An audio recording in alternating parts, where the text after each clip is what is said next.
మహాసభ మరియు ఎన్నికల భారతం కవితా సంకలనం పుస్తకావిష్కరణకు వచ్చేసినటువంటి అతిరథ మహారథులందరికీ కూడా అరసం తరపున స్వాగతం సుస్వాగతం.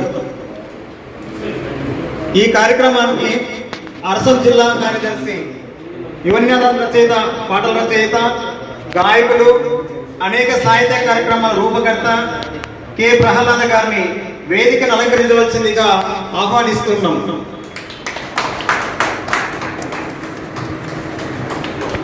అదేవిధంగా ఒకవైపు బాల సాహిత్యం, మరోవైపు పెద్దల సాహిత్యం, మరోవైపు సంపాదకత్వం వహిస్తూ కర్నూలు జిల్లా సాహిత్యానికి బాటలు వేస్తున్న, కర్నూలు జిల్లా సాహిత్యానికి సుసంపన్నం చేస్తున్న రచయిత డాక్టర్ హరికిషన్ గారిని వేదికకు రావాల్సిందిగా ఆహ్వానిస్తున్నాం. కవి, విమర్శకులు, హేతువాదాన్ని ప్రచారం చేస్తూ మానవత్వాన్ని ప్రచురింపజేస్తున్నటువంటి జేవి కృష్ణయ్య గారిని వేదిక మీదకి రావాల్సిందిగా ఆహ్వానిస్తున్నాం. అలాగే కవి, రచయిత, నవలాకారుడు, సాహితీ స్వరూపం సంస్థ స్థాపకులు, సాహిత్య కార్యక్రమం రూపకర్త గౌరీ అర్చన్ రెడ్డి గారిని కూడా వేదిక మీదకి రావాల్సిందిగా ఆహ్వానిస్తున్నాం. ఈ కార్యక్రమానికి ముఖ్యులు కవయిత్రి, ఉపన్యాసకులు, పుస్తక సమీక్షకులు, విద్యార్థులందరికీ విద్యాబుద్ధి నేర్పుతున్నటువంటి రాణి లీలావతి గారు కూడా ఎన్నికల భారత పుస్తక సమీక్షకులుగా వేదిక మీదకి రావాల్సిందిగా ఆహ్వానిస్తున్నాం. అలాగే కవి, ఉపన్యాసకులు, సాహిత్య కళం సంస్థ సంస్థాపకులు, అనేక సాహిత్య కార్యక్రమాలు నిర్వహిస్తూ కర్నూలు నగరంలో ప్రముఖ సంస్థగా వెలువడుతున్న చిన్నావుల వెంకటరాజారెడ్డి గారు డాక్టర్, వారిని కూడా వేదిక మీదకి రావాల్సిందిగా ఆహ్వానిస్తున్నాం. మా గురువర్యులు, రిటైర్డ్ ప్రొఫెసర్ మరియు కవి, ఉపన్యాసకులు, పుస్తక సమీక్షకులు, పిహెచ్డి చేసే విద్యార్థులకు మార్గదర్శనం చేసేటువంటి డాక్టర్ ఆహ్వానందప్ప గారిని కూడా వేదిక మీదకి రావాల్సిందిగా మీ అందరి తరఫున ఆహ్వానిస్తున్నాం. ఈ కార్యక్రమంలో అరసం నాయకులు, సభ్యులు ఎందరో ఇక్కడికి వచ్చి ఉన్నారు. కేసీ మల్లికార్జున గారు, సయ్యద్ జహీర్ అహ్మద్ గారు, చంద్రమౌళి గారు, రాజా రమేష్ గారు, పెరికల రంగస్వామి గారు, అసినా మేడం గారు, అజీజ్ సార్ గారు, ఇంకా ఇక్కడికి చాలా మంది వచ్చారు. వారందరికీ కూడా హృదయపూర్వకంగా ఆహ్వానం తెలుపుతూ ఈ కార్యక్రమాన్ని ఆరంభిస్తున్నాం.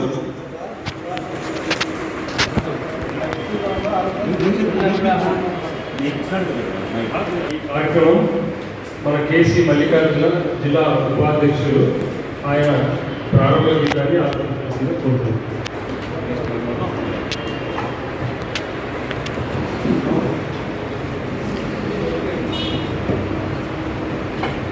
దేశమును ప్రేమించుమన్నా, మంచి అన్నది పెంచుమన్నా. దేశమును ప్రేమించుమన్నా, మంచి అన్నది పెంచుమన్నా. ఒట్టి మాటలు కట్టి పెట్టోయ్, గట్టి మేతల పెట్టవోయ్, గట్టి మేతల పెట్టవోయ్. పాడి పంటలు పొంగి పొర్లే దారిలో నువ్వు పాటు పడవోయ్. పాడి పంటలు పొంగి పొర్లే దారిలో నువ్వు పడవోయ్. తిండి కలిగితే కండ కలదోయ్, కండ కలవాడేను మనిషోయ్, కండగలవాడేను మనిషోయ్.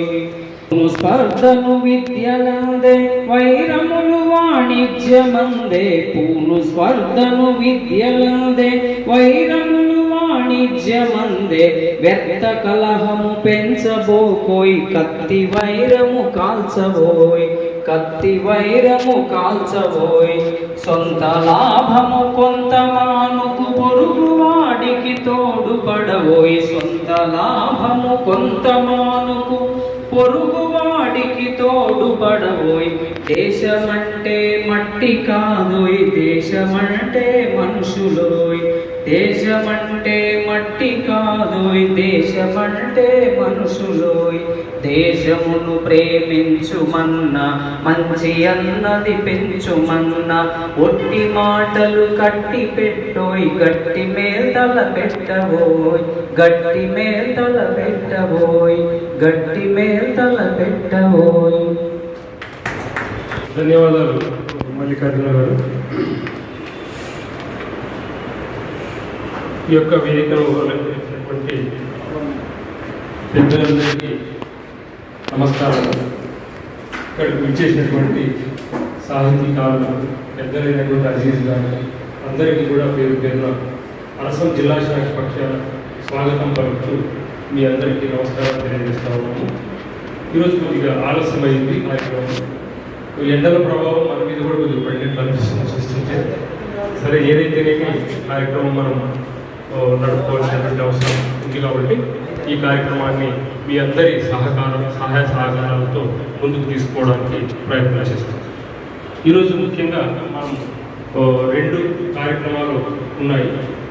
మొదటిది మహాసభగా పేరు పెట్టాము. దాంట్లో నగర జిల్లా శాఖ ఉంది, కానీ ఆధునిక నగరానికి ప్రత్యేకంగా బాగుంటుందని రాష్ట్ర శాఖ ఆదేశం మేరకు, వారి సలహా సూచనల మేరకు రాజపాళెం చంద్రశేఖర్ రెడ్డి గారు, మా అధ్యక్షులు వల్లూరు శివప్రసాద్ గారు, మరి ప్రధాన కార్యదర్శి మా జాతీయ అధ్యక్షులు పెనుగొండ లక్ష్మణ్ గారు, వారి యొక్క సలహా సూచనలను తీసుకుంటూ ఎప్పటికప్పుడు ఈ యొక్క కార్యక్రమాన్ని రూపకల్పన చేయడం అనేది జరిగింది.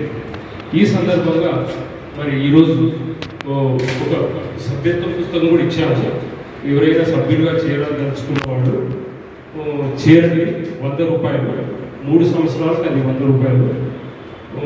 అసీనా మేడంకు ఆ డబ్బులు ఇవ్వండి, పేరు రాయించండి, 100 రూపాయలు. అది తర్వాత మనము ఇంకొక ప్రోగ్రాం ఏమంటే, గుంటూరు జిల్లా శాఖ ప్రచురించినటువంటి ఎన్నికల భారతం అనేటువంటి కవితా సంకలనం కూడా ఆవిష్కరణ చేసేది. దానికి సంబంధించినటువంటి ప్రోగ్రాం జరుపుతున్నాం. ఈ ఎన్నికల భారతం అనేది తక్కువ టైంలో వాళ్ళు చేశారు కనుక వాళ్ళు ఏం చేశారంటే, వివిధ గ్రూపుల్లో మెసేజ్ పెట్టినారంటే వాళ్ళు దాన్ని ఎవరైతే చూసి స్పందించి అతను పోటీలలో గెలుపొందిన కవితలు వేశారు. కదా మన జిల్లా నుంచి ఎవరు కోలేదు, రాయలేదు. ఒకవేళ మనకు అంత ప్రచారం జరగలేదు, దానికి మన వరకు రాలేదు. అది అనుకుంటున్నాను అట్లా నేను.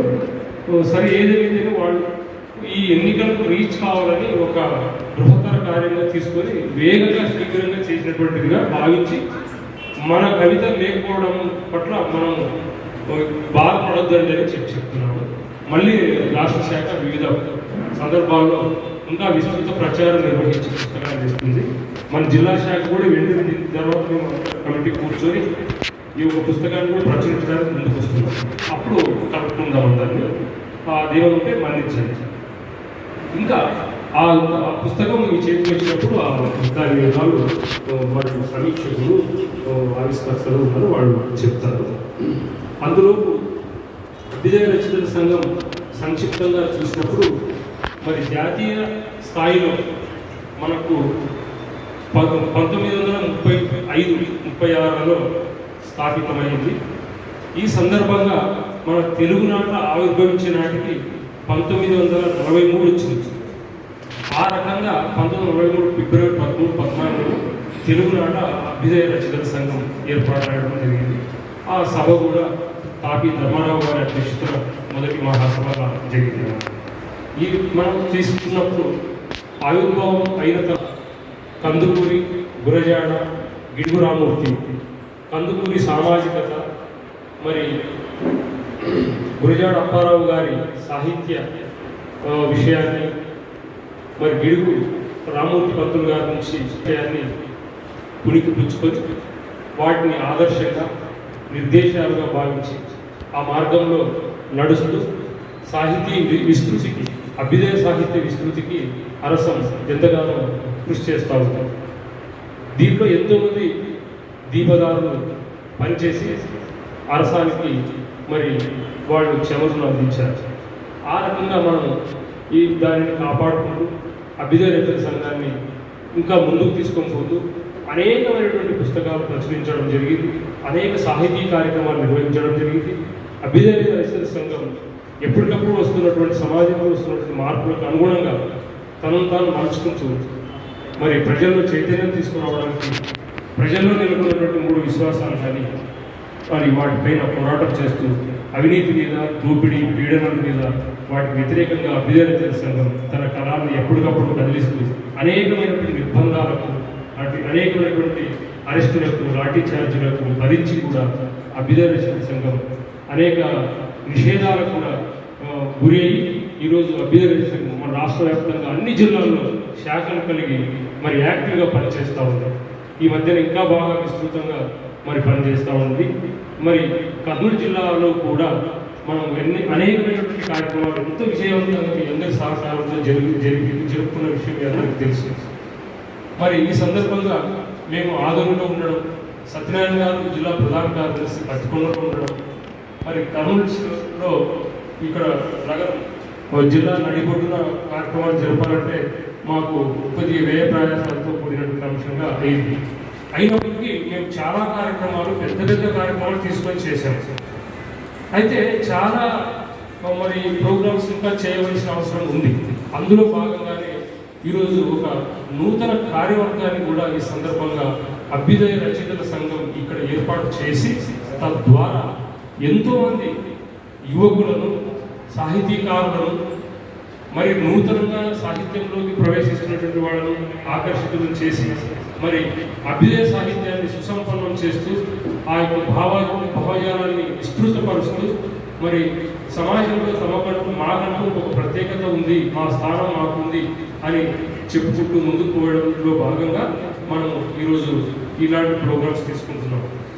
కనుక దీంట్లో అరసంలో సభ్యులయ్యి అరసంలో కార్యవర్గంలో ఉండి చేస్తేనే అభ్యుదయమా సాహిత్యమా అని మేము అనుకోవట్లేదు. ఇది ఒక సంఘంగా, ఒక సమిష్టి కృషితో ఇది ఒక రాష్ట్ర శాఖ, ఒక నిర్మాణ పరంగా ఉంటుంది కాబట్టి మేము సంఘంగా మేము ముందుకెళ్తున్నాం. అట్లా కాకుండా చేసేవాళ్ళు ఇలాంటి మంచి పనులు అరసంలో లేకుండా కూడా చాలా మంది మంచి పనులు చేస్తున్నారు. వాళ్ళందరినీ అభినందిస్తున్నాం. వాళ్ళు కూడా అరసం కలుపుకొని పోతుంది. వాళ్ళ సహాయ సహకారం తీసుకుంటాం, వాళ్ళకు అవసరమైన వాళ్ళకి సహాయ సహకారాలు అందిస్తాం. ఇట్లా అందరూ కలిసి మెలిసి నడిచేదే అభ్యుదయం. మొత్తానికి మనకు అభ్యుదయ భావజాలాన్ని విస్తృతం చేయాలనేటువంటి ముఖ్యమైన విషయం. ఈరోజు కూడా మరి అట్లాంటి వాళ్ళు కూడా అరసానికి తమ కార్యవర్గంలో లేకుండా చాలా మంది రాష్ట్ర కార్యవర్గంలో లేకుంది. దాదాపుగా మనకు రాష్ట్రంలో ఉన్నటువంటి గొప్ప గొప్ప కవులు అయిన వాళ్ళందరూ కూడా అరసం కార్యక్రమాలను ఎంతో మరి వాళ్ళకు వెన్నుదన్నుగా ఉంటా ఉన్నారు. రాష్ట్ర వ్యాప్తంగా చూసినప్పుడు మరి మనకు వాళ్ళు అరసం కార్యవర్గంలో లేకపోయినప్పటికీ అరసం ప్రోగ్రామ్స్కి నేను నిత్యం మొదటి నుంచి చూస్తున్నాను, 2018 నుంచి చూస్తున్నాను. చాలా వాళ్ళందరూ కూడా ఎంత ఆశీర్వాదాలు అందిస్తున్నారు. వాళ్ళ యొక్క మంచి సహాయ సహకారాన్ని వాళ్ళు హాజరు కావడం, ఏంటి ఇలా చేయడం చెప్పడం అనేది నాకు చూసినప్పుడు చాలా నా మనసు అంతా మృదువైపోతుంది. చాలా గొప్పవాడు వాళ్ళు అప్పటికే. ఇవాళ సంఘం మొదటి నుంచి కూడా ఎంతోమంది సాహితీకారులు సంఘంలో సంస్థలు లేకున్నప్పటికీ గొప్ప కార్యక్రమాలు చేసేటువంటి వాళ్ళను మేము ఆహ్వానించి వాళ్ళ భావాలను ఇక్కడ మరి చెప్పించడం అనేది జరుగుతూ ఉంది. అందులో భాగంగా మనం ఈరోజు గౌరవ అతిథులుగా మరి జేవి కృష్ణయ్య గారు మొదటి నుంచి కూడా ఆయన పత్తికొండకు వచ్చారు, ఆదర్శకు వచ్చారు, అన్ని చోట్ల అరసం కార్యక్రమాలకు వస్తున్నారు.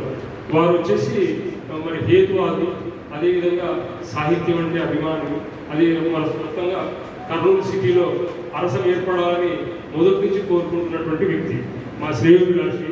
మరి ఆయన ఇప్పుడు ఈ సందర్భాన్ని ఉద్దేశించి 2 మాటలు మాట్లాడాల్సిందిగా మరి వారిని నేను కోరుతా ఉన్నాను. నమస్కారం. సమావేశం ఇచ్చినటువంటి మిత్రులారా,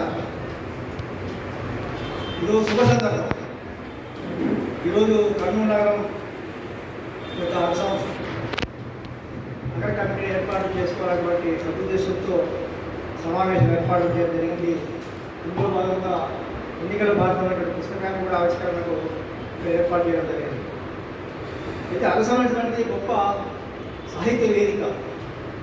అనేక సంవత్సరాల నుండి ఈ భారతదేశంలో కానీ ఆంధ్రప్రదేశ్లో కానీ అనేక పోరాటాలకు ఉద్యమాలకు తన సాహిత్యం ద్వారా ఎంతో ఉత్తేజాన్ని చైతన్యించినటువంటి గొప్ప సంస్థ. సో అలాంటి సంస్థకు ప్రస్తుతం దేశంలో ఉన్నటువంటి సమస్యను పరిశీలిస్తే మనం ఈరోజు కేంద్రంలో కానీ రాష్ట్రంలో కానీ చూసినట్లయితే భావ ప్రకాశించిన కాల రాష్ట్రం ఉన్నారు 19 ఆర్టికల్ మన రాజ్యాంగంలో ఉన్నటువంటి 19 ఆర్టికల్ భావ ప్రకాశించారు. ఎవరైనా మనము ఏ ప్రభుత్వాన్ని కానీ ఎవరైనా కానీ విమర్శ చేయొచ్చు, ప్రశ్నించవచ్చు. అలాంటి వాతావరణం లేకుండా ఈరోజు దేశంలో కానీ రాష్ట్రంలో కానీ ఎంత పాలన చేస్తూ దుర్మార్గమైన పాలన చేస్తూ కళాకారుల మీద, కవుల మీద, సాహిత్యకారుల మీద దాడులు చేస్తూ అరాచకాలు చేస్తున్నారు. అవసరమైతే ముఖదాడులు చేసి చంపేస్తూ కూడా ఉన్నారు. ఇలాంటి దుర్భరమైన పరిస్థితుల్లో అరసానికి చాలా ప్రాసంగికత ఉన్నది, చాలా ఇంపార్టెన్స్ ఉందని చెప్పి నేను భావిస్తూ ఉన్నాను. ఎందుకంటే ప్రజలు చైతన్యం చేయాలన్నా, ఉద్యమాలను చైతన్యం చేయాలన్నా మన సాహిత్యం ద్వారానే ఉద్యమాలను చైతన్యమైన గతంలో ఎన్నో ఉద్యమాలు కూడా సాహిత్యం ద్వారా, కళాకారుల ద్వారా ఆ స్ఫూర్తి అందుకొని గొప్ప చైతన్యించినటువంటి ఉద్యమం చరిత్ర ఉన్నది అరసానికి. కాబట్టి అలాంటి అంశము ప్రస్తుతం ఉన్నటువంటి సామాజిక పరిస్థితుల్లో ఖచ్చితంగా గొప్ప పాత్ర నిర్వహించాల్సిన అవసరం ఉందని భావిస్తున్నాను. అంతేవిధంగా నేను ఇంకొక విషయం ఏంటంటే మన కళాకారులకు, కవులకు, సాహిత్యకారులకు విజ్ఞప్తి అంటే ప్రస్తుతం మనము ఏది రాసినా సామాన్య ప్రజలకు అర్థమయ్యే విధంగా ఉండాలి. వ్యవహారిక భాషలో రాయాలి. అందరికీ రిక్వెస్ట్ వస్తుంది, రిక్వెస్ట్ అనుకోండి. ఇంకా మనం ముందు భారతం గురించి, అయోధ్య గురించి వర్ణించుకుంటూ, ఎక్కడి గురించి వర్ణించుకుంటూ ఏ భావజాలం, మనవాళ్ళ సాహిత్య భావజాలం, కృష్ణ భావజాలంలో సమాజాన్ని తీసుకొని పోతూ ఉన్నాం. ఇప్పుడు కావాల్సింది అరసం యొక్క ముఖ్య ఉద్దేశం అంటే ప్రజల యువతలు కానీ ఉన్నటువంటి సామాన్యాన్ని కానీ అభ్యుదయం వైపు, ఆదర్శం వైపు, చైతన్యం వైపు తీసుకుపోతే అవసరం ఉంది. కాబట్టి అలాంటి రచనలు చేయాలని చెప్పి నేను పేరు పేరు మీకు అందరూ కూడా రిక్వెస్ట్ చేసిన మిత్రులారా. పద్య రూపంలో వచనంగా రాస్తేనే చదివేవాళ్ళు లేదు. ఇప్పుడు యూత్ అంతా కూడా స్మార్ట్ ఫోన్ అలవాటు పడిపోయారు. అలాంటి పరిస్థితుల్లో మనం గద్యాలు ఇవి రాసుకుంటూ ఉంటే, గద్యాలు రాసుకుంటూ ఉంటే చదివేటువంటి వాళ్ళు ఎవరు లేరు. అందువల్ల సమాజంలో అనేక సమస్యలు ఉన్నాయి. ఈరోజు రాజ్యాంగం మీద దాడి జరుగుతూ ఉంది, పౌర హక్కులు, మానవ హక్కులు ఇలాంటి మీద దాని స్త్రీల హక్కుల మీద దాడి జరుగుతూ ఉంది. ఎన్నో సమస్యలు ఉన్నాయి ఈరోజు భారతదేశంలో. అలాంటి సమస్యలు తీసుకొని వ్యవహారిక భాషలో సామాన్య ప్రజలకు అర్థమయ్యే విధంగా మన సాహిత్యం, మన రచనలు లాంటి రిక్వెస్ట్ చేస్తున్నాం. అందుకే శ్రీశ్రీ ఆ రోజు అన్నాడు, సామాన్య ప్రజలకు అర్థం కాని గ్రంథాలు సమాజంతో సమానం అన్నాడు. సామాన్య ప్రజలకు అర్థం కాని గ్రంథాలు సమాజంతో సమానం అన్నాడు. ఎంత గొప్ప గొప్ప సలహాలు రాసిన ఎక్కడ ప్రయోజనం ఏమిటి? ఆ పద్యాలు ఇంతకుముందు రాశారు, సంస్కృతంలో రాశాడు. ఎవరికి అర్థమైంది? సామాన్య ప్రజలకు అర్థం కానీ ఆ రోజు చదువుకున్న వాళ్ళకు అర్థం కాదు, ఒక బ్రాహ్మణ్స్కి అర్థమైంది. ఎందుకంటే శాస్త్రం చేసుకున్నారు కాబట్టి. అలాంటి గ్రంథాలు ఎవరికి ఉపయోగపడ్డాయి? ఈ రోజుకి ఉపయోగపడుతున్నాయి.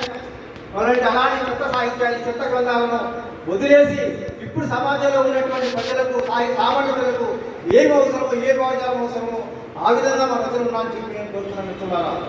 ముఖ్యంగా మన రచన ఏదైనా కానీ భావజాల మార్పుకు, సమాజ మార్పు కోరుకునే విధంగా ఉండాలి. ప్రజల భావజాలాన్ని మతయుగాలు వ్యక్తిస్తున్న విధంగా ఉండకూడదని చెప్పి నేను కోరుకుంటున్నా. కాబట్టి మన రచనలు కానీ, మన సాహిత్యం కానీ, మనం ఏది చేసినా సామాన్య ప్రజలను కానీ, విద్యావంతులు కానీ ఇప్పుడున్నటువంటి పరిస్థితి ఉందంటే విద్యావంతులను కూడా విద్యావంతులు చేయాల్సిన పరిస్థితి వచ్చింది. గొప్ప గొప్ప డాక్టర్లు ఏం చేస్తున్నా అన్ని మూఢనమ్మకాలు, అన్ని విశ్వాసాలు పాటిస్తున్నాం. ఎటుపోతున్నాం మనం, మన సమాజం ఎటుపోతున్నది. కాబట్టి విద్యావంతులు కూడా విజ్ఞానవంతులు చేయాలి, ప్రజలవంతులు చేయాల్సిన బాధ్యత కూడా మన అవసరం మీద ఉన్నది. కాబట్టి అలాంటి సాహిత్యాన్ని, అలాంటి రచనలు చేస్తూ సమాజాన్ని ముందుకు తీసుకునే విధంగా చేస్తే బాగుంటుందని చెప్పి నేను కోరుతున్నాను.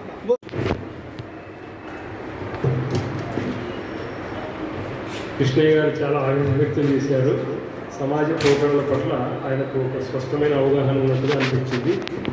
మంచిదే, ఎందుకంటే ఇప్పుడు ఎటువైపు పోతున్నాము అనేది చెప్పినేస్తున్నారు. ఒక రచయితులుగా మనము ఈ యొక్క ప్రజానికాన్ని చైతన్యవంతం చేసే విధంగా ఉండాలి. మరి వాళ్ళని వెనుక మధ్యయుగాల వైపు నడిపించినట్టుగా ఉండకూడదు అనేది వారి యొక్క ఉద్దేశము. మనము అరసం కూడా ఆ యొక్క మరి దానిని సమర్థిస్తూ సార్ చెప్పిన దాన్ని ముందుకెళ్దాము. ఇంకా ముఖ్యంగా ఏమంటే మనం ఇంకా కొత్త శాఖ ఇక్కడ ఏర్పాటు చేస్తాం కాబట్టి మనము మొదట్లోనే ఈ మత విద్య విషయాలు ఇట్లా కాకోకుండా, ప్రాంతము, మతము ఇట్లాంటి కాకోకుండా సంఘం బలోపేతం కావాలి, ఇంకా అనుభవజ్ఞులు అంతా రావాలి. అప్పుడు మనం కొద్దిగా ఇట్లా ఉంటే బాగుంటుంది. లేదంటే మనం ఆదిలోనే పెద్ద సమస్య ఎత్తుకున్న వరకే ముందుకు పోలేము.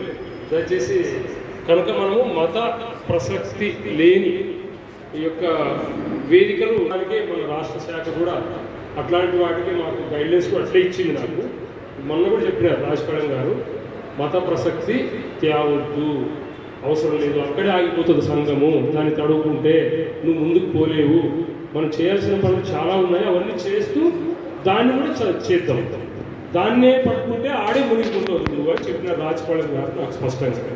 అంటే ఆయన మత విద్వేషాల పట్ల ఆయనకు అది ఉంది, కానీ దాన్ని తడుకోవద్దన్నారు. అందు మూలాన దాని మీద ఎక్కువ చర్చ మనం పోయే అవసరం లేదు. మన జిల్లా శాఖ కూడా అట్లనే ముందుకు పోవాలని, మనం ముఖ్యంగా అభ్యుదయ సాహిత్యాన్ని తీసుకొని పోవాలనేది వారు మంచి విషయాలు చెప్పినందుకు దేవి కృష్ణయ్య గారికి అరసం జిల్లా శాఖ పక్షానికి ధన్యవాదాలు తెలియజేస్తూ ఉన్నారు. అదేవిధంగా ఈ యొక్క కార్యక్రమానికి ఇచ్చేసినటువంటి గౌరవ అతిథులు శ్రీ గౌరెడ్డి హరిచంద్రారెడ్డి గారు, వీరు తెలుగు సారస్వత వైభవం అనేటువంటి సంస్థను స్థాపించి నిత్యం కార్యక్రమాలు నిర్వహిస్తూ ఎన్నో మరి సాహిత్య విషయాల్లో ప్రసంగాలుగాను సాహిత్యాన్ని విస్తృతం చేయడంలో గాను వాళ్ళు చాలా ముందుంటున్నారు. వారు మరి ఈ యొక్క వేదికకు రావడాన్ని మేము చాలా ప్రత్యేకంగా హృదయపూర్వకంగా ఆహ్వానిస్తూ ఉన్నాం. వారు ఈ సందర్భాన్ని పురస్కరించుకొని 2 మాటలు మాట్లాడాల్సిందిగా వారిని నేను కోరుతూ ఉన్నాను. వేదికను అలంకరించినటువంటి పెద్దలు మరియు ముందున్న కవులు, రచయితలు, కళాకారులు, మిత్రులు అందరికీ నా యొక్క నమస్కారాలు. ముఖ్యంగా ఈ అరసం అభ్యుదయ రచయితల సంఘం గురించి శ్రీ ప్రహ్లాద గారు చాలా వివరంగా, క్లుప్తంగా మరియు అన్ని విషయాలు వచ్చేటట్లు చాలా చక్కగా వివరించారు. వారికి ధన్యవాదాలు. ఈ అరసం యొక్క కార్యక్రమాలు ఎలా మొదలయ్యాయి, ఎప్పటి నుంచి మొదలయ్యాయి అనే విషయాలు నేను ఎక్కువసేపు మాట్లాడాలని కాదు. ఈ అరసాన్ని గురించి చెప్తుంటే ఎంతో ఆనందంగా కార్యక్రమాలను గురించి చాలా సంతోషం అనిపించింది. ముఖ్యంగా 1943లో శ్రీ తాపి ధర్మారావు గారు ఈ యొక్క సంఘాన్ని స్థాపించారని చెప్పినప్పుడు నిజంగా కూడా తాపి ధర్మారావు గారు చాలా చాలా గొప్ప వ్యక్తి. వారు మనకందరికీ కూడా అందరు కవుల కంటే కూడా ఎంతో ఆదర్శవంతమైనటువంటి వారు తాపి ధర్మారావు గారు. వారు రాసినటువంటి రచనలను మన అవసరం ఎంతైనా ఉంది. పెళ్ళి దాని పుట్టుపూర్వోత్తరాలు అనే విషయం గురించి వాళ్ళు క్షుణ్ణంగా ఎంతో గొప్పగా రచించారు. అట్లాగే మనకు మూఢనమ్మకాలు కృష్ణయ్య సార్ చెప్పినట్లు ఏ మూఢనమ్మకాలు వీటిని ఎలా త్యజించాలనే విషయాలు కూడా వాళ్ళు చెప్పారు. దేవాలయాలపై భూతు బొమ్మలెందుకు అంటే ముఖ్యంగా వారి పుస్తకము సాహిత్య మరమరాలు అనేటటువంటి ఒక చక్కటి పుస్తకాన్ని రాశారు. అది ప్రతి ఒక్కరూ చదివితే ఇంకా చదవాలనిపించే పుస్తకం. అది పేరు చూస్తే సాహిత్య మరమరాలు, కానీ దాంట్లో ఉండే విషయాలన్నీ కూడా అందరూ ఆకలింపు చేసుకోవాల్సినటువంటి ఈ పరిస్థితి. అంతటి గొప్ప వ్యక్తి ఈ యొక్క సంఘాన్ని స్థాపించడం మనకు నిజంగా కూడా ఎంతో ఆనందదాయకము. ఈ సంఘంలో నేను కూడా ఒక సభ్యునిగా మాత్రమే ఉండదలుచుకున్నాను కనుక దయచేసి అందరూ మన్నించాలని కోరుతున్నాను. ఇకపోతే ఎవరైనా కూడా ఒక కార్యక్రమాన్ని చెయ్యాలి అన్నప్పుడు మనకు మహాభారతంలో ఒక పద్యం ఉంది. సారపు ధర్మము విమల సత్యం, పాపము చేత బొంకుచే పారము పొందలేక జడబారినదైన అవస్థ దక్షులెవ్వారు ఉపేక్ష చేసినది వారులకు చేటలు గాని ధర్మ నిస్తారకమయ్యే సత్య శుభదాయకమయ్యే దైవం ఉండేదంటారు. ఎవరైనా ఒక కార్యక్రమాన్ని ఖచ్చితంగా చెయ్యాలి. అందరూ మనకెందుకు అనుకుంటే ఆ కార్యక్రమం ఏది చెయ్యలేదు. కనుక దక్షుడైన వారు ఇప్పుడు ఈ అరసంలో రాజపాలెం చంద్రశేఖర్ లాంటి వారు, ఇంకా మన దగ్గర హరికిషన్ లాంటి వారు, ఇంకా గొప్ప వారు దీన్ని ముందరికి వేసుకుని బాగా చక్కగా నిర్వహిస్తున్నారు. వాళ్ళకందరికి కూడా నా యొక్క అభినందనలు తెలుపుకుంటూ నాకు ఈ చిన్న అవకాశాన్ని ఇచ్చినందుకు నేను మీకందరికి కూడా ధన్యవాదాలు తెలుపుకుంటూ thank you very much sir.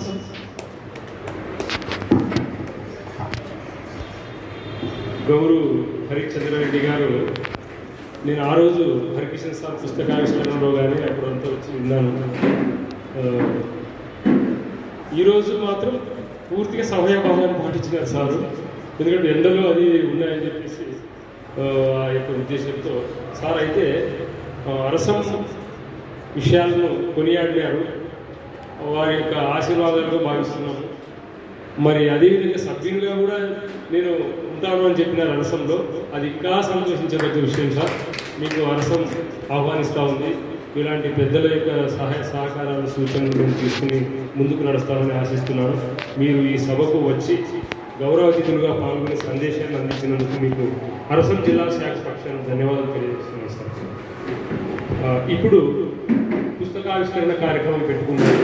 ఆ కార్యక్రమం అయిపోతే మనకు ప్రధాన రంగం పూర్తయినట్టుగా ఉంటుంది. మరి ఈ కార్యక్రమాన్ని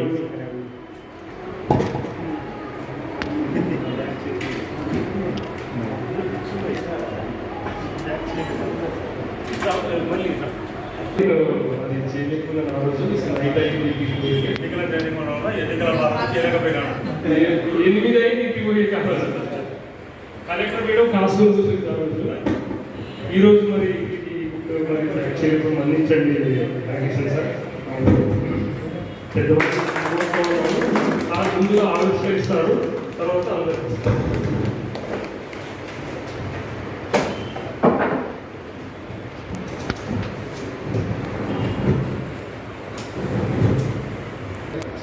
రెడీ సార్.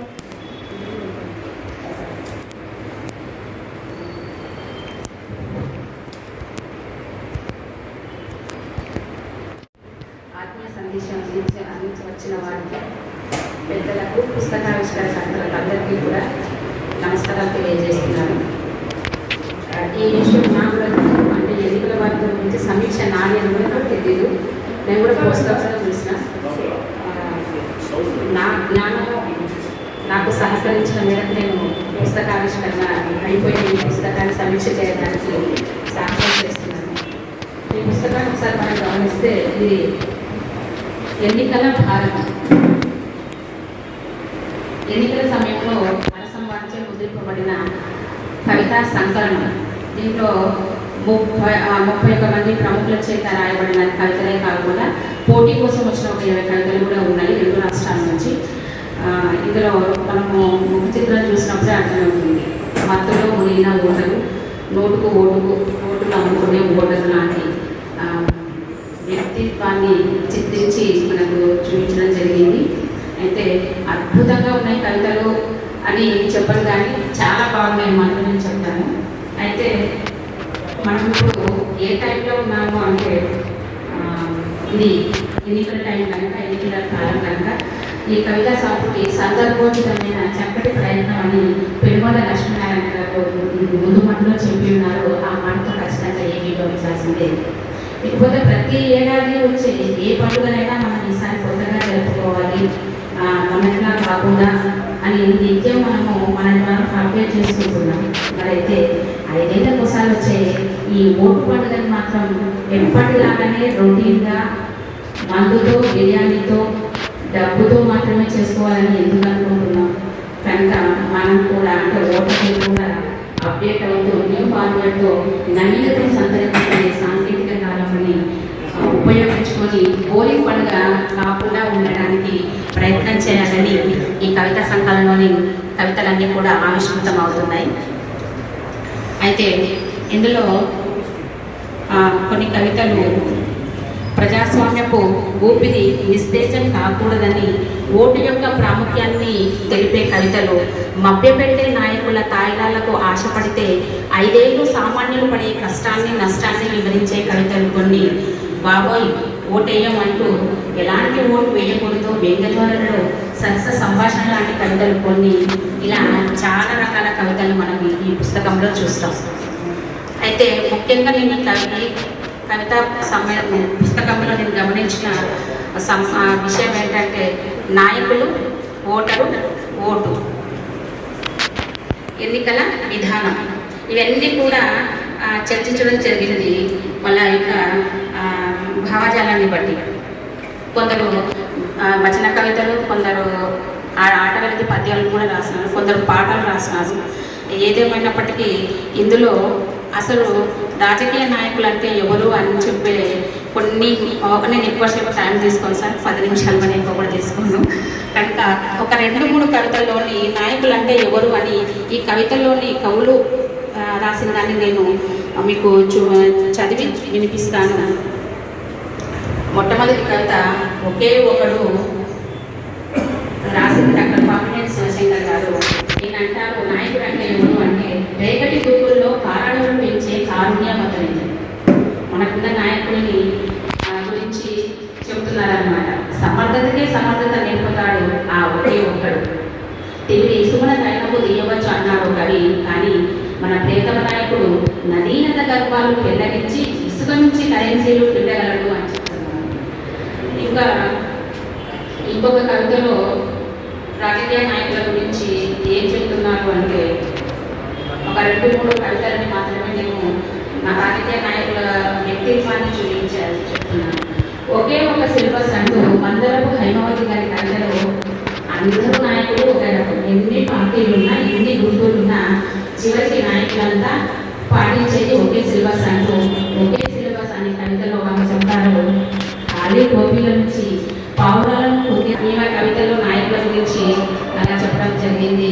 ఇంకొక కవితలో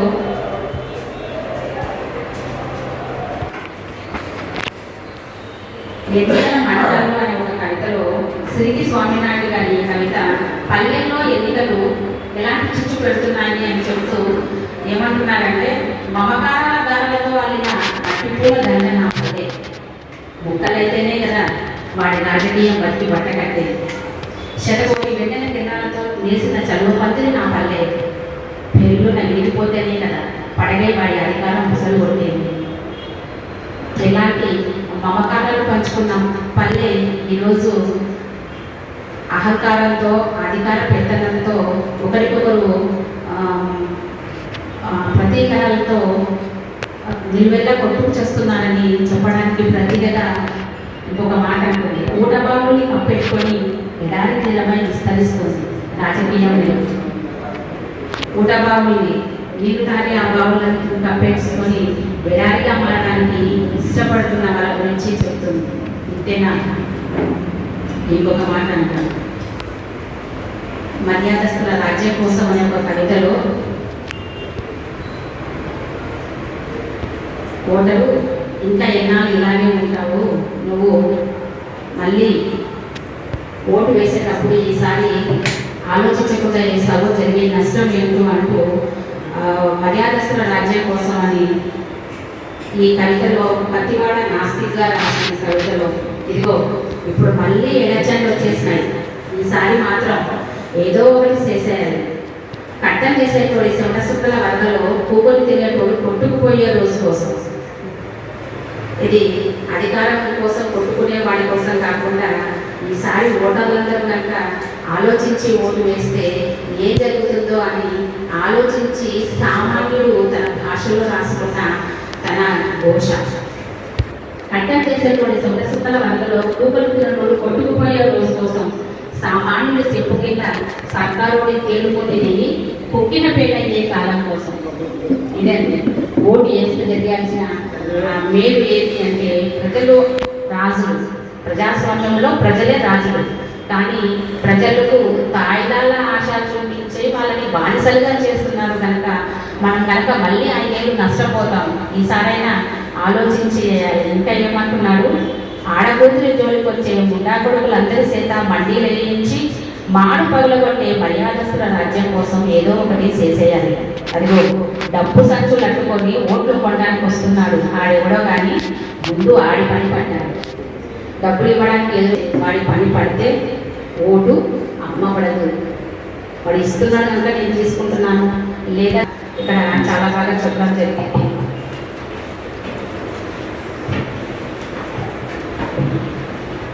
ఓటరు అంటే ఎన్నికల సరుకుగా ప్రజాస్వామ్యాన్ని గెలిపించని ఒక కవితలో ఓటర్లు అంటే ఎవరు అంటే ఓటర్లు ఎన్నికల సరుకుగా చూడబడుతున్నారంట. ఇంకా ఓటర్ అంటే 5 ఏళ్లకు ఒకసారి నోట్ల మీద వేసి పొదుపు గుంజుకునే పాడియావు. ఎంత బాగా చెప్పండి కవితలో కవి. ఓటర్ అంటే 5 ఏళ్లకు ఒకసారి నోట్ల మీద వేసి పొదుగు గుంజుకునే పాడియావు. చుక్కల వాన కథలో ఈ మాట పెరుగు రామకృష్ణ గారు అంటున్నారు అన్నమాట. అవును, పాడియావే. ఆ పాడియావు తల్లితో సమానం. కానీ మనం ఏం చేస్తున్నాము అంటే, మనం కాదు నాయకులు ఏం చేస్తున్నారు అంటే నోటు పేట వేస్తున్నారు, తెలియకుండానే పాడియావుకు పొదుగు గుంజుకుంటున్నారు. ఇంకా ఇంకొక మాట అంటారు, నిగ్రహం లేని సమాజంలో విగ్రహాలకు మూసుకేస్తే ఏం లాభం? నిగ్రహం లేని సమాజంలో విగ్రహాలకు మూసుకేస్తే ఏం లాభం అంటే చక్కని ప్రశ్న సంధిస్తున్నారు. ఇంకా అంతేనా అంటే నాయకులు అందరూ చెడ్డ నాయకులైనా అంటే అందరూ కాదు, కొందరే. కాకపోతే మనకు అందిపబడ్డ నాయకులు కూడా ఉన్నారు. కనుక నాయకుడు అంటే ఎవరు అని మనం చూసుకుంటే ఇక్కడ ఆటగది పద్యాలలో కూడా చెప్పడం జరిగింది. పనులు చేయువాడే పరమనేత. ప్రజాస్వామ్యంలో రాజకీయ నాయకుడి పని ఏంటి అంటే ప్రజలకు కావాల్సిన అవసరాలు తీర్చాల్సిన వాడే, వాళ్ళ పనులు చేయాల్సిన వాడే పరమనేత. అంతేగాని అధికార దాహం కోసం కుర్చీల కోసం కొట్టుకు తెచ్చేవాడు కాదు అని చెప్తున్నారు. ఇంకా ఇందులో బాగా నచ్చిన కవిత ఏంటి అంటే, పోటీలకు వచ్చిన కవిత అంటే ఖచ్చితంగా చదివి చేయాల్సిందే. ఆ కవిత చెరువు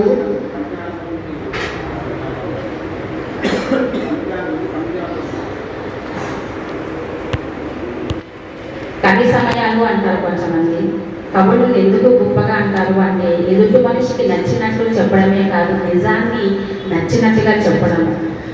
అది బాధతో కూడుకున్నదైనా కోపంతో కూడుకున్నదైనా అందరి చేత ఒప్పింపబడేలా ఉండేదే కవిత.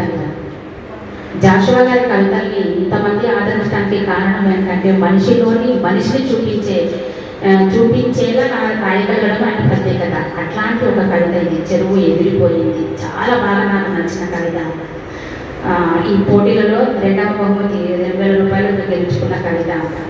చెరువును ప్రేమించే వాళ్ళ చిన్న విరామమేమీ కోరలేదు, చేపలు సెలవేమీ అడగలేదు, ఎన్నికల నగారా మోగిందంతే, పదవుల ఎండవాడిలో పరిగెట్టే నాగచెట్టుకి కాస్త తడి కావాలి, ముళ్ళవాడి మరింత పెంచుకోవడానికి కొంచెం కొంచెం ఆవిరయ్యే ఆశ నుంచి ఒయాసిస్ లాంటి మేనిఫెస్టో పుడుతుంది. దాహం ఇంకా పెంచడానికి స్వాలాంటి జెండాలు మత్తును వంపి మరీ గడివిడి స్వేదాన్ని బిర్యానీ పొట్ల నుంచి పీల్చేస్తుంది. ఇవి నిదానంగా చదివేటప్పుడు చాలా బాగా మనసుకు హత్తుకునే మాట. స్వాలాంటి జెండాలు మత్తును వంపి మరీ గడివిడి స్వేదాన్ని బిర్యానీ పొట్ల నుంచి పీల్చేస్తుంది. వేదిక మగుల నుండి ఉచిత వడగంలో రాలుతాయి. ఆకలి నెర్రలు బారిన చెరువు గొంతులు జై కొడతాయి. అభివృద్ధి ఆకాశ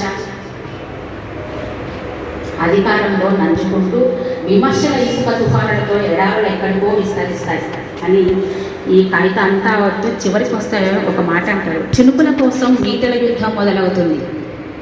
చినుకుల కోసం మీటల యుద్ధం మొదలవుతుంది. ప్రలోభాల డ్యాముల్లో ప్రవహించని దేశం మిగిలిపోతుంది. ప్రలోభాల డ్యాముల్లో ప్రవహించని దేశం మిగిలిపోతుంది అంటూ ఇంకా ఆ చివరికి వచ్చేసరికల్లా 4 లైన్లలో ఎన్నికలు, ఓటు అన్నీ చెప్పేస్తారు. ఆ 4 లైన్లు ఏంటంటే, ఎడారుల కోసం ఎగిరిపోయే చెరువులారా, ఎడారి కోసం ఎగిరిపోయే చెరువులారా, నిన్ను తడిపే నింగి కోసం చూపుడు వేళ సిరాగా ప్రవహించండి చాలు అంటాడు. చాలా గొప్ప మాటలు అండి, నాకు వల్ల నచ్చినాయి. ఎడారుల కోసం అంటే ఎడారులు ఇక్కడ ఎవరు ఉంటే రాజకీయ నాయకులు, వాళ్ళ మాటలు విని వాళ్ళ దగ్గరికి పోతే మన బతుకు ఎడారి అవుతుంది. కనుక ఎడారుల కోసం ఎగిరిపోయే చెరువులారా, చెరువు తాగడానికి పనికి వస్తుంది, బట్టలు ఉతుకోవడానికి పనికి వస్తుంది, సేద్యానికి పనికి వస్తుంది. ఇది చెరువు ఎవరి కోసం ఎగిరిపోతుంది అంటే ఎడారి కోసం ఎగిరిపోతుందంట. ఆ ఎగిరిపోయే చెరువు ఎవరు అంటే ఓటర్లు.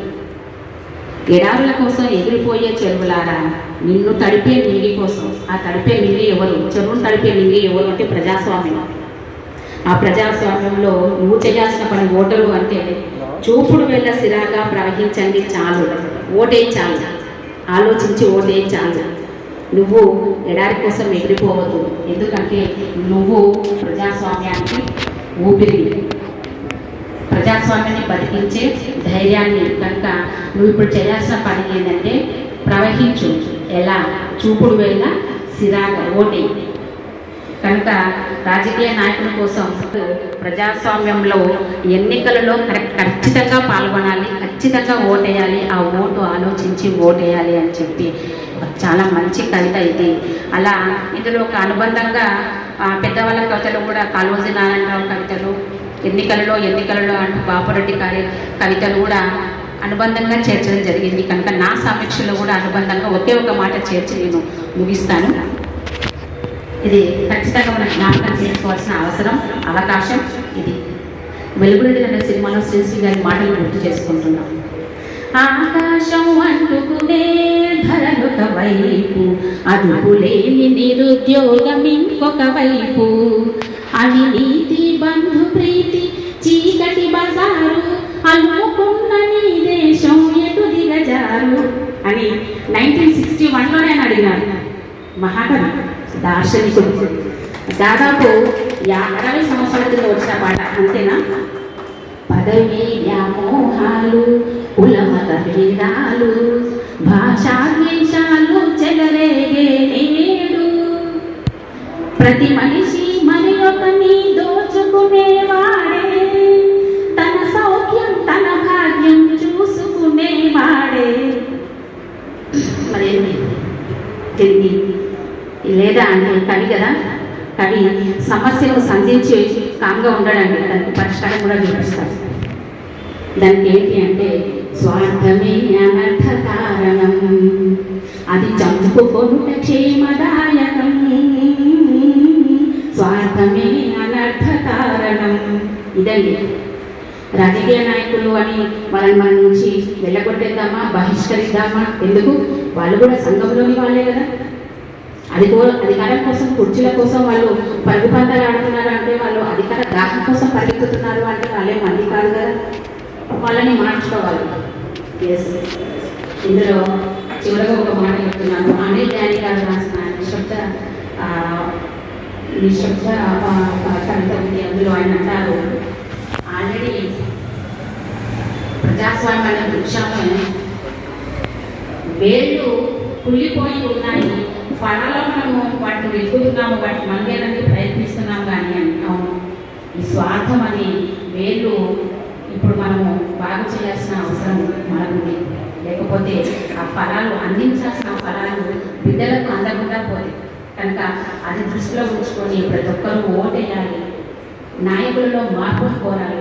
దానికోసం స్వార్థం అనే ఈ పుళ్ళు పట్టిన పుళ్ళకు మందును మనమే తగిలించాలి. అది కవుల యొక్క కర్తవ్యం. కనుక ఇది సందర్భోచితమైన చక్కని ప్రయత్నం. ఈ ఎన్నికల భారతం అనేది మంచి పుస్తకం, దీన్ని చదవాలి. ఓటర్ చైతన్యమే దీని యొక్క పరమావధి. ఈ అవకాశం ఇచ్చిన అందరికీ కూడా ధన్యవాదాలు తెలియజేసుకుంటూ నమస్కారం.